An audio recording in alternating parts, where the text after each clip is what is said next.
মণ্ডলী, আল্লাহ রাসূল আকরাম সাল্লাল্লাহু আলাইহি ওয়াসাল্লাম আর একটি হাদিসের মধ্যে বলছেন, আসিয়ামু জুন্নাতুন, আসিয়ামু জুন্নাতুন। সিয়াম হচ্ছে ঢাল স্বরূপ। যুদ্ধক্ষেত্রে ব্যবহার করা হয় ঢাল। কি করার জন্য? নিজেকে আত্মরক্ষা করার জন্য, যে সেই তালোয়ারের আঘাত, সেই বল্লমের আঘাত, সেই দেহে আসা সেই তীর যাতে আমার শরীরে আক্রমণ করতে না পারে, আমার শরীরে না গেঁথে যায়। তাই আমি আমার এই ঢালটি ব্যবহার করে আমি কি করব? এটা আক্রমণ করব, নিজেকে রক্ষা করব। তো ঠিক ওই অনুরূপভাবে এই সিয়াম প্রতিটা ইমানদার ব্যক্তির কাছে এই সিয়ামটা হচ্ছে ঢাল স্বরূপ। আপনি সিয়াম রাখলেন মানে আপনি গীবত, তারপরে চুগলি, তারপরে আপনার অশ্লীল কথা, অশ্লীল ভাষা, অহেতুক কথা, অপমানজনক কাজ, এই সমস্ত জিনিস থেকে আমাকে আপনাকে দূরে থাকতে হবে। জানতে হবে ওগুলোই আপনার তীর, ওগুলোই আপনার তারওয়াল, ওগুলোই আপনার বল্লম, ওগুলোই আপনার বল্লমের আঘাত।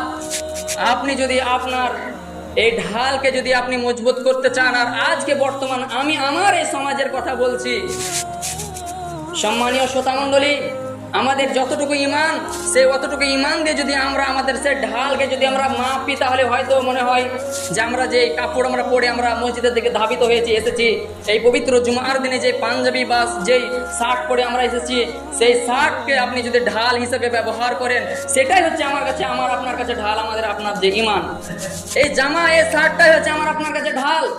আমাদের ইমান অনুযায়ী আমাদের এটা হচ্ছে ঢাল। আল্লাহ রাসূল সাল্লাল্লাহু আলাইহি সাল্লামের সময় আল্লাহ রাসূল সাল্লাল্লাহু আলাইহি সাল্লামের সাহাবীরা যে রোজা রেখেছিল, তাদের কাছে সেই যুদ্ধক্ষেত্রে যে ঢাল ব্যবহার করতো, লোহার মোটা যে ঢাল, সেগুলো দিয়ে তারা আত্মরক্ষা করতো। সিয়াম তারা রেখেছে এমনটি ভাবে, সেই লোহার যে ঢাল যুদ্ধক্ষেত্রে তারা আক্রমণ করার জন্য, নিজেকে আত্মরক্ষার জন্য ব্যবহার করতো। ঠিক অনুরূপভাবে সিয়ামও তাদের কাছে সেই রকম ঢালই ছিল, কিন্তু আমাদের কাছে কিন্তু সেই ঢাল নেই। এই হাদিসে আল্লাহ রাসূল বলছেন, আর সিয়ামু জুন্নাতুন, জান্নাত মানে হচ্ছে বেহেশত, উদ্যান, বাগান, যেটা আল্লাহ তাআলা শুধুমাত্র যারা সৎকর্ম করবে তাদেরকেই দেবেন। ওখানে জাবার দিয়ে ব্যবহার করা হয়েছে, আর জিমে পেজ দিয়ে ব্যবহার করা হয়েছে। এটা জুন্নাত, জুন্নাত মানে হচ্ছে আপনার ঢাল। সম্মানীয় শ্রোতামণ্ডলী, তাহলে আমি আপনি কতটুকু ইমান আমার মধ্যে আপনার মধ্যে রয়েছে? কতটুকু আমরা খারাপ কাজ থেকে দূরে থাকতে পারছি? কতটুকু আমরা অশ্লীল জিনিস থেকে আমরা দূরে থাকতে পারছি?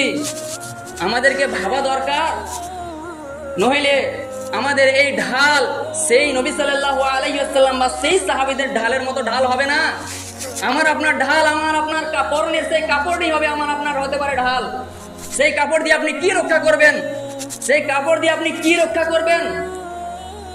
সম্মানীয় শ্রোতামণ্ডলী, সেই ঢাল দিয়ে তরবারির আঘাত রক্ষা করা যায়, সেই ঢাল দিয়ে আপনার বল্লমের আঘাত রক্ষা করা যায়, সেই ঢাল দিয়ে আপনার ছুটে আসা সেই তীর রক্ষা করা যায়। কিন্তু আপনার এই পরিধান, আপনার এই কাপড় দিয়ে আপনি যদি মনে করেন আমি নিজেকে রক্ষা করব, সেই বল্লম, সেই তীর আপনার গেথে আপনার শরীর ইপার ওপার হয়ে যাবে।